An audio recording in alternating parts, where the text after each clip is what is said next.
Feed অফ বাংলাদেশ ও Bangladesh cultural সেন্টারের যৌথ উদ্যোগে জানুয়ারিতে অনুষ্ঠিত হবে বাংলাদেশ ইন্টারন্যাশনাল কালচারাল ফেস্টিভ্যাল 2027।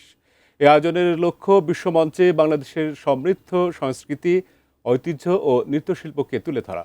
সবাই মিলে কাজ করলে এই আয়োজন সফল হবে বলে প্রত্যাশা ব্যক্ত করেছেন এটিএন নিউজ ও এটিএন বাংলার চেয়ারম্যান ও ফিড অফ বাংলাদেশের সভাপতি ডক্টর মাহফুজুর রহমান।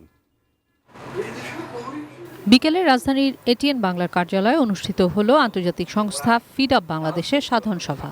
এতে আগামী বছরের জানুয়ারিতে বাংলাদেশ ইন্টারন্যাশনাল কালচারাল ফেস্টিভ্যাল আয়োজনে নীতিগত সিদ্ধান্ত নেওয়া হয়। সব মিলে আমরা একটা এত সাকসেসফুল আয়োজকরা জানান এই উৎসবে বিশ্বের বিভিন্ন দেশ থেকে শিল্পী ও সাংস্কৃতিক ব্যক্তিত্বরা যোগ দেবেন। তাদের মাধ্যমে বিশ্বের সামনে কেবল সংস্কৃতি নয়, বরং দেশের পর্যটন খাতকেও তুলে ধরা লক্ষ্য আয়োজকদের। একজন শিল্পীকে যেমন তৈরি করা হয়, তেমনি একজন খেলোয়াড়কে যদি তৈরি করা হয়, তাহলে বাংলাদেশে দেখবেন যে আমাদের যে সামাজিক অবক্ষয় চলছে, নষ্ট রাজনীতি চলছে, এখান থেকে বেরিয়ে আসবে।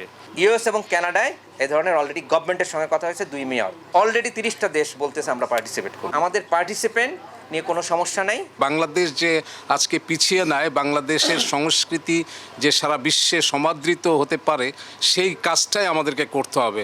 এ ধরনের আয়োজন দেশের ভাবমূর্তি উজ্জ্বল করতে ভূমিকা রাখবে বলে প্রত্যাশা করেন বরেণ্য জাদুশিল্পী জুয়েলাইট। আমার দেশটাকে তুলে ধরার চেষ্টা করছি।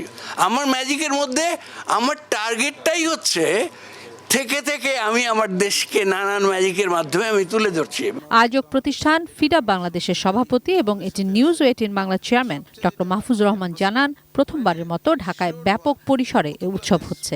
বাংলাদেশ ইন্টারন্যাশনাল কালচারাল ফেস্টিভ্যাল যেটা আমরা করতে যাব জানুয়ারিতে, এটা করব আন্তর্জাতিক ফেস্টিভ্যাল, এটা করব ফিড অফের নিজ উদ্যোগে এটা করা হবে। এটা আগাতে হলে সবার এবং সবার মতামত প্লাস সহযোগিতা আমাদের দরকার। কিশোর জাহান, এটিএন নিউজ, ঢাকা।